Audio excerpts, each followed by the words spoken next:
Hello everyone, this video is going to be a little bit more casual today. I'm not going to put on like my super enthusiastic YouTuber voice. I just want to sit back and have a little chat. Me and you, we're going to have a chat. So I'm a bit annoyed right now, and that's because I made the mistake of logging onto the website formerly known as Twitter, only to be met with the realization that it is officially that time of the year once again. It's that time of the year when someone shares their hot take about South Park and rehashes the same discourse that has plagued the show for years. South Park made it cool to not care. Now, a tweet like this goes viral at least once a year as Twitter users scramble to explain how damaging the show was to an entire generation, how the apathetic attitude of the show caused irreversible damage to kids who grew up watching it, leaving us with a generation of adults who think there is nothing more cringe than taking things seriously. Now, this is a tricky topic for me to cover because, to a certain extent, I agree with this. There are absolutely people who have pulled this message from the show and built their beliefs around it, thinking that they are too cool to care about anything and writing off any sort of discourse with both sides bad. However, there are also people who see Cartman's rampant bigotry and build their beliefs around his. And herein lies the issue with this viewpoint. These tweets and articles make the mistake of conflating the philosophy of these people with the philosophy of the show itself. As much as it may seem like it at times, South Park is not a show that believes it's dumb to care about things. Oftentimes, it's quite the opposite. Now, let me be clear. I don't want this to come across as me being like, well, to be fair, you have to have a very high IQ to understand South Park. No. My goal with this video is not to prove that my media literacy skills are superior to everyone else's. All I want is to give the perspective of someone who has watched a lot of South Park in their life and correct something that I believe to be a misconception about the show.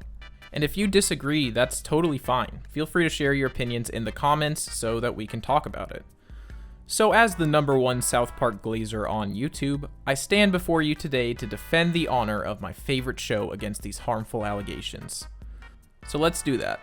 You know, discussing this issue on Twitter is kind of like watching yourself get into a car accident. But I have an advantage because I know that if I get in a car accident, I'm going to contact America's largest injury law firm and today's sponsor, Morgan & Morgan. Morgan & Morgan makes it incredibly easy to submit a claim in the case of an injury. You don't have to deal with all the paperwork, meetings, and research that you would traditionally think come with hiring a lawyer. Instead, you can submit a claim in 8 clicks or less. You don't have to visit any offices or sit through any of those long consultations. It is super easy. Because of the way they've modernized the injury law process, you can submit your case details, sign contracts, upload documents, and medical records all from your cell phone. They even allow you to text not only your attorney, but your entire legal team throughout the duration of your case. Contacting an attorney should be the first thing you do after a car accident. It is a no-brainer and it costs you nothing unless they win. If you've been in a car accident, you can start your claim with Morgan & Morgan using the link in the description or by dialing #529. And a huge thank you to Morgan & Morgan for sponsoring this video. So I think that the best way to do this would be to take a look at what episodes are most often listed as examples of this philosophy and try to figure out where this idea comes from as well as why I don't believe that it's a fair assessment. Now, I'm not going to be talking much about recent South Park, really anything within the last 7 to 8 years, since for the most part, the show has shifted towards having much more overt stances on the topics they discuss, so no one is really pointing to these episodes as proof that they're apathetic. So let's start with one of the most notorious episodes of the show, and the one that I see brought up all the time when discussing this topic, Man Bear Pig. Released in 2006, this episode heavily targets Al Gore, portraying him as being obsessed with catching Man Bear Pig. They use this fictional creature as an allegory for climate change since at the time Al Gore was doing a lot to spread awareness about climate change, including releasing his 2006 documentary An Inconvenient Truth. This episode is pretty ruthless in its portrayal of Al Gore, painting him as a guy who only cares about himself and the attention he gets for supporting the cause, as well as outright denying the existence of climate change. Yeah, you know, Mr. Gore, my dad's a geologist and he said that Man Bear Pig probably isn't in Colorado. Now clearly, denying climate change was a bad take from the show, and I'm not here to defend the fact that this was the wrong stance to have. As much as I love South Park, I can acknowledge that they've had their fair share of bad takes over the years. But I've always found it kind of weird that this is cited as an example of the show's apathetic attitude, because that's not what this debate is about. A bad take is not evidence of this attitude unless the take itself is apathetic. In this case, their stance on climate change is far from an apathetic one. They took a firm stance in denying the validity of climate change, and while this is most definitely a bad take, it is far from apathetic. Another point of contention is in their portrayal of Al Gore. Now, on the surface, I could definitely see how someone may think that they are targeting Al Gore because he cares about this cause. And if that were the case, it would be totally valid to use this episode as an example of their too cool to care attitude. But what I've come to realize is that with a lot of these examples people use, I think there's a bit of a misunderstanding regarding the intentions of Matt and Trey making fun of someone. In this case, and as we will see going through many of these examples, they're not making fun of Al Gore because he cares about climate change. They're making fun of him because of the way he presents himself and his beliefs. As I said, he's portrayed as this self-centered, narcissistic activist who cares more about the attention it brings him than the cause itself. Everyone will say, "Thank you, Al Gore. You're super awesome."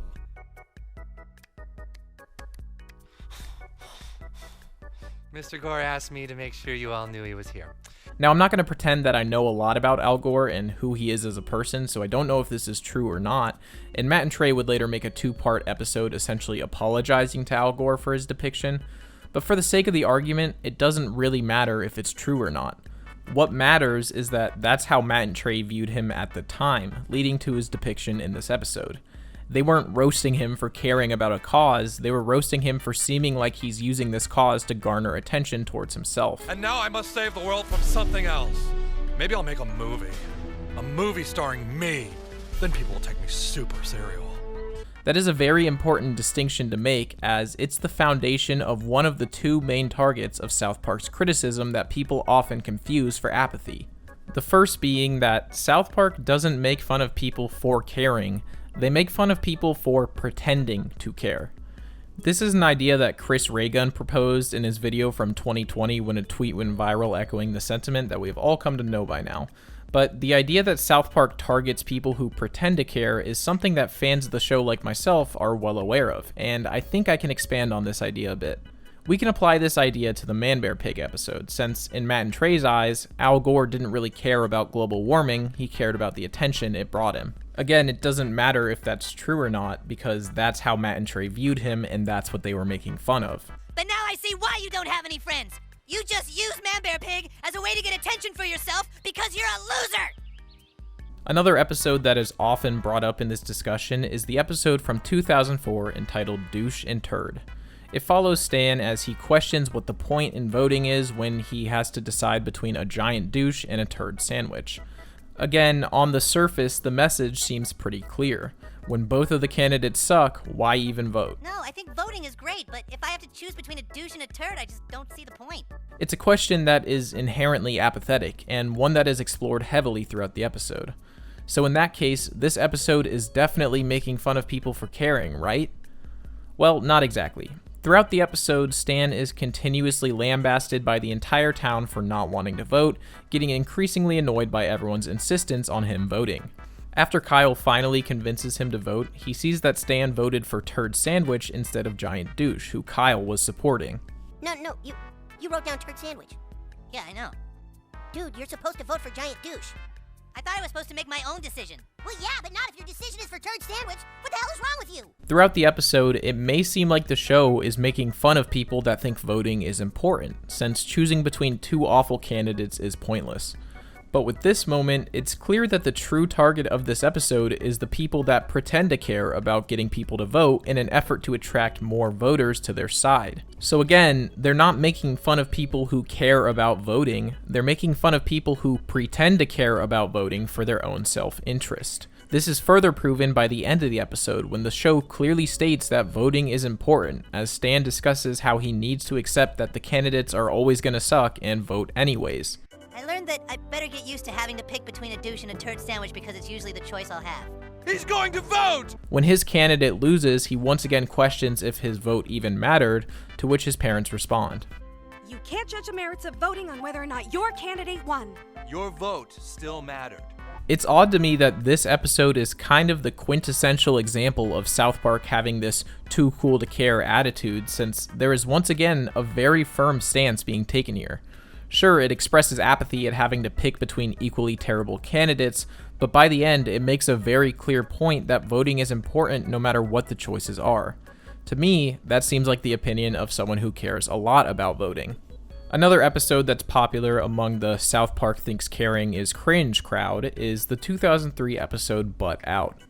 This episode takes on anti-smoking advocates, more specifically Rob Reiner, and goes after him pretty hard. It portrays him as an overweight man who is willing to do whatever it takes to stop people from smoking, including lying, stealing, and even murder. Now, what's interesting about this one is that it doesn't fit at all with the whole pretending to care thing, since it's clear that Rob Reiner does actually care about stopping people from smoking. So if they're not targeting him for pretending to care, then surely they're making fun of him because he's passionate about a serious issue. They're making fun of him because he cares about how dangerous it can be for people to smoke, and because of that, they think that it's not cool to care this much about this topic, right? Well, to a certain extent, yes, kind of.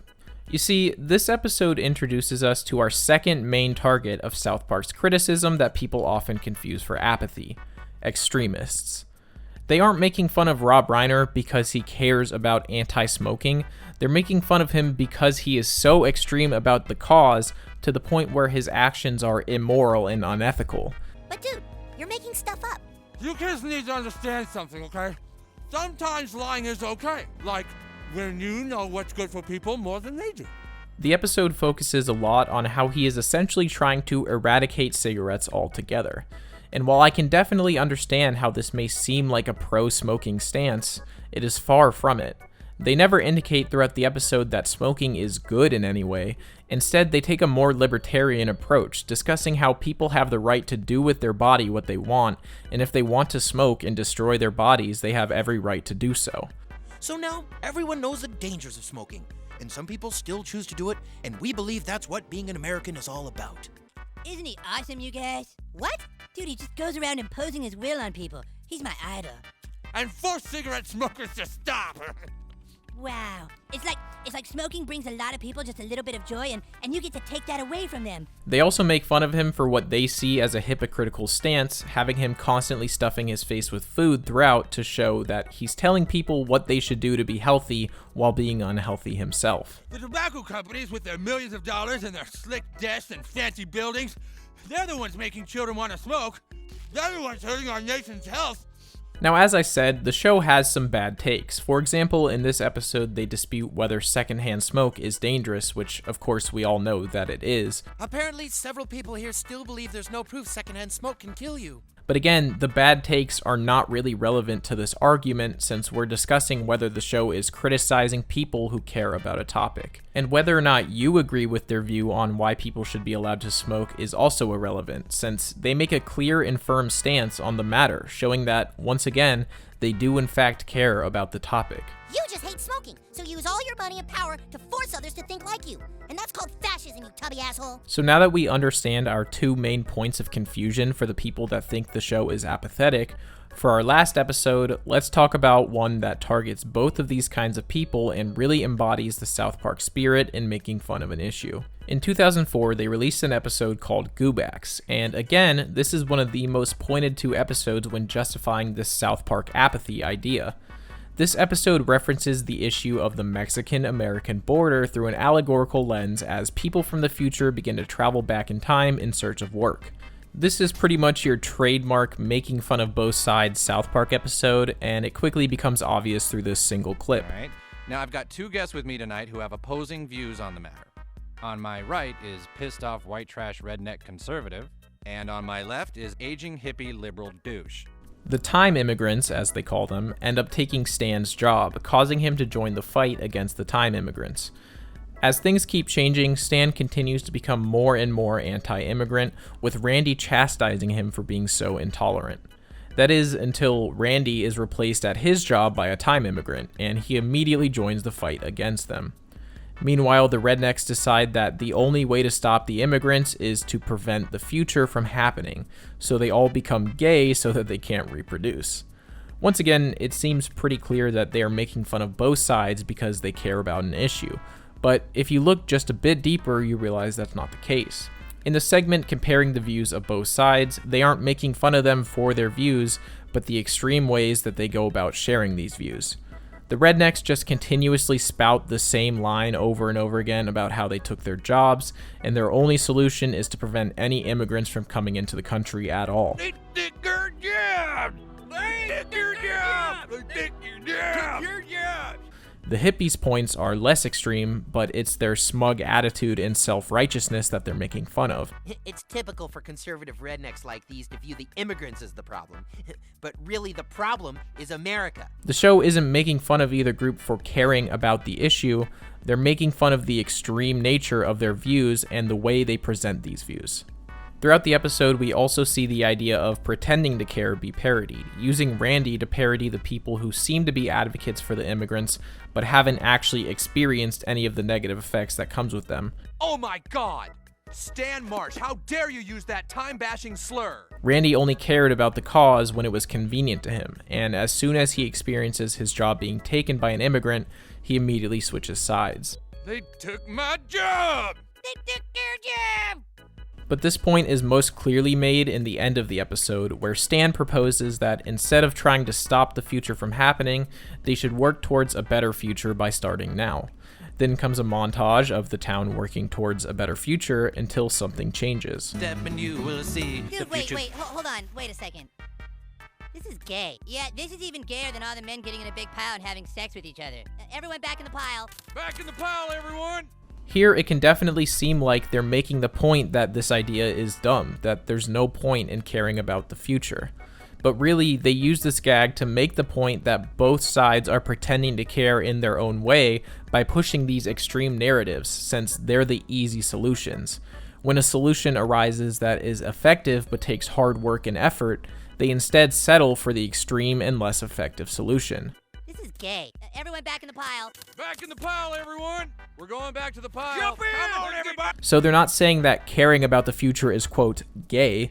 They're saying that many of the people who claim to care about this cause care only when it's convenient for them, turning to the most extreme and ineffective solutions when the effective solutions are far more difficult. They also make it clear that even though they're making fun of both sides, they definitely make fun of the hippie less, giving him far less extreme views and only critiquing his presentation of the issue and lack of first-hand experience with the issue. Hey now, these immigrants have a right to retain their culture. They deserve to have an education just as much as you do.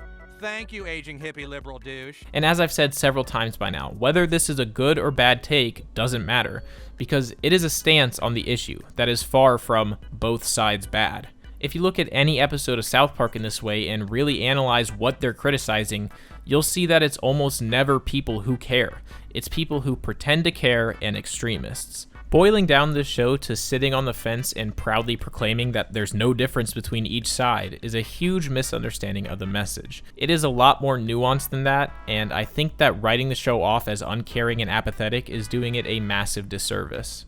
And this brings us to our final point. A point that many of these people are either completely unaware of or have chosen to leave out of their analysis, and that is that South Park has taken very obvious and firm stances on many topics in the past. I think one of the reasons Matt and Trey feel comfortable poking fun at people who pretend to care about a topic is because they know what it's like to be true activists. I made a whole video about the episodes 200 and 201, in which they made an almost radical proclamation of the importance of free speech. If that interests you, you can go check out the whole video, but I'm going to give the short version here. When attempting to depict the Muslim prophet Muhammad, they were met with serious backlash from extremist organizations who made threats at the lives of Matt and Trey if Muhammad was shown in the next episode. But instead of hopping back into the pile and taking the easy way out, they were willing to quite literally put their lives at risk solely to make a statement. They stood their ground and pleaded with Comedy Central to show the episode as they created it, Muhammad and all. And even though Comedy Central censored it anyways, the fact that they were willing to put their lives on the line for their beliefs shows a level of support for a cause that most activists could only dream of. And I don't know about you guys, but to me, that definitely does not sound like the actions of someone who thinks they're too cool to care about something. So yeah, they have every right to take a couple of jabs at the people who pretend to care about their causes, because they have proven that they aren't willing to give up out of convenience. They'll take the hard and dangerous path if it means getting their message heard. So to sit here and say that South Park thinks it's lame to care about an issue comes from a place of misunderstanding and mischaracterization of Matt and Trey. It's always been odd to me that out of all of the shows, South Park is the one that receives this label of being apathetic. It has had so many episodes throughout its 25-year run that have taken strong stances on many issues, and as I just showed, even the ones that people think of as supporting this argument are far from apathetic. Why do people never say this stuff about a show like Rick and Morty, which outright proclaims many times throughout its run that nothing means anything and all of our actions are futile? Nobody exists on purpose. Nobody belongs anywhere. Everybody's gonna die. Don't get me wrong, I enjoy Rick and Morty, but it's hard to deny that this is far more apathetic and nihilistic than South Park would ever dream of being. And I know that the majority of this comes from Rick, who's not meant to be a good guy and his apathy can be negative for his character, but the fact that he pretty much always succeeds in the end despite this attitude is a much stronger statement than his words. So why does that show never get accused of causing brain rot and creating people who think caring is dumb? Well, realistically, I think the reason South Park gets this label is no different than why the show has always been controversial. It offends people. I'm sure this label arose from people who saw South Park making fun of the ways people support a cause that they personally support and were offended by this, conflating South Park's parody with a personal attack on anyone who supports the cause. Despite this not being the case, that's how they interpreted it, and despite the fact that the vast majority of South Park fans do not hold these apathetic views, whenever they interact with the small minority that does, it confirms their view that the show is causing this, and it further cements this idea in their head. That's called confirmation bias. Now, this isn't me saying, wow, talk about snowflakes. What, did you get your feelings hurt by South Park? What are you gonna do, cry? Oh, no. It's totally fine to be offended by South Park and to not like the show because of it. I just think it's more important to understand that if you hate South Park because you think it's apathetic, just try to take a step back from your own personal biases and listen to what I said in this video. Now let's stop and reflect. Are there people who have developed this way of thinking because of South Park? Yes, there are absolutely a small minority of people where this is the case. Does that mean that South Park holds these views? Absolutely not. Those people probably don't have very good media literacy, and they assume that the message of the show is that it's cool to not care. But this is not the case. At the end of the day, South Park is a comedy show whose main objective is to make you laugh. Just because they believe that nothing is above criticism doesn't mean that they don't care. They do. They can point out the absurdity in our world while still making firm stances on topics. These things aren't mutually exclusive. If you made it this far and still disagree, that's totally fine. I just wanted to share the perspective of someone who loves this show in the hopes that maybe we can understand each other a little better. So feel free to share your opinions in the comments. Just be cool down there and keep it cordial. So that's all I really have to say on this topic. I hope you enjoyed it, and thank you for watching. Man, what a waste of time. It is so lame to care this much about something that doesn't even matter at all. Talk about cringe.